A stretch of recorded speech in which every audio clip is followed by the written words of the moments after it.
सास नंबरी बहू 10 नंबरी। पूरे घर में मालती देवी का हुक्म चलता था। अपनी बड़ी बहू को वो टीवी के रिमोट की तरह कंट्रोल करती थी। चलो, देर हो रही है। 12 बजे से पहले लड़की वालों के यहाँ पहुँचना है। हाँ हाँ चलती हूँ। मैं तो भगवान से बस ये दुआ कर रही हूँ कि जिस तरह मेरी बड़ी बहू मेरी मुट्ठी में है, उसी तरह मेरी छोटी बहू भी मेरे इशारे पे नाचे।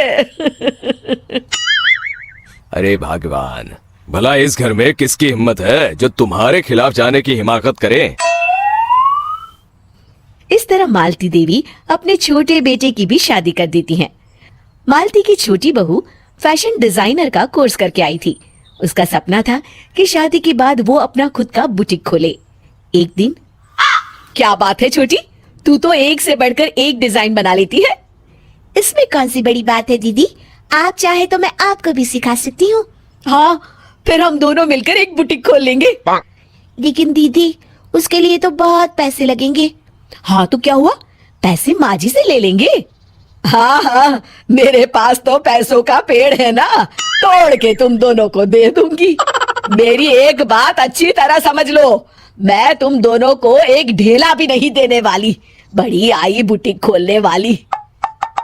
ये आप क्या कह रही हैं माँ जी? आप हमारी मदद नहीं करेंगी तो कौन करेगा? अरे अगर बुटीक खोलने का इतना ही शौक है तो अपने माँ बाप से पैसे क्यों नहीं मांग लेती? मेरे पैसों पर क्यों आंख गड़ाए बैठी हो तुम दोनों? इस तरह अपने इरादे स्पष्ट करके मालती देवी वहां से चली जाती है।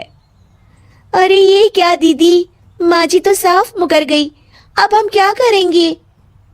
तू चिंता मत कर, बुटीक तो खुल के ही रहेगा।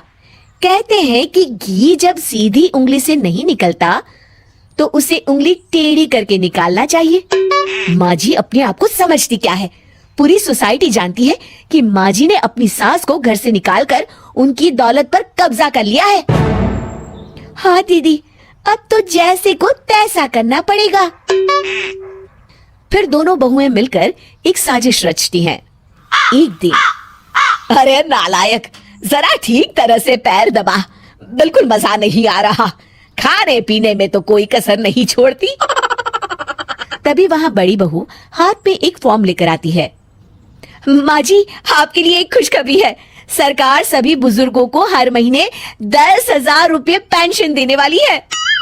अरे ये क्या कह रही है तू? क्या सच में मुझे हर महीने घर बैठे 10,000 रुपये मिलेंगे? हाँ माँ जी, दीदी सच कह रही है। कल टीवी न्यूज में इस बारे में बता रहे थे। बस आप ये फॉर्म पढ़ के इसे भर दीजिए और अपने दस्तखत कर दीजिए। मैं इन्हें ले जाकर जमा करवा देती हूँ।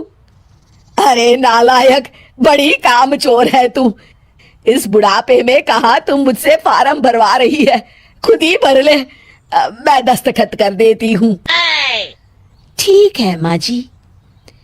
फिर बड़ी बहू बड़ी चालाकी से फॉर्म के पन्नों के बीच प्रॉपर्टी के पेपर छिपा कर रख देती है और उन पर मालती देवी के दस्तखत करवा लेती है।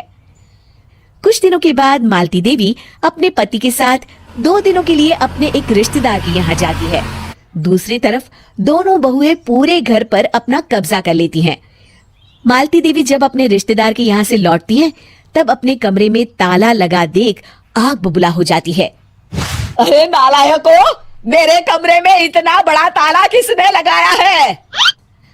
माँ जी, ये कमरा तो मैंने अपने बेटे रोहन को दे दिया है और आज से आप बाहर कोने में जो छोटा कमरा बना है ना, वहाँ रहेंगी।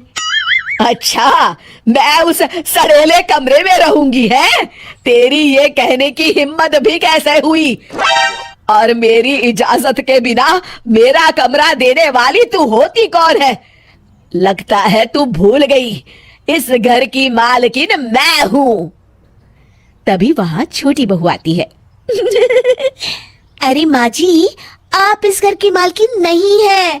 अब इस घर की नई मालकिन हम दोनों बहुएं हैं।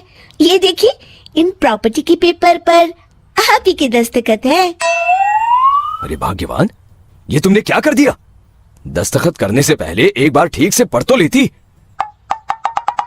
अरे लेकिन मेरी बहुएं मेरे साथ ऐसा कैसे कर सकती है? अरे तो इसमें कौन सी अचरज की बात है? तुमने भी तो अपनी सास को घर से बाहर निकाल दिया था। टूटा फूटा ही सही, शुक्र करो कि इन दोनों ने कम से कम हमें रहने के लिए कमरा तो दिया। तुमने तो अपनी सास को वो भी नहीं दिया था। आज समझ में आया, जैसी करनी वैसी भरनी। चलो अपना सामान उठाओ और चलते हैं।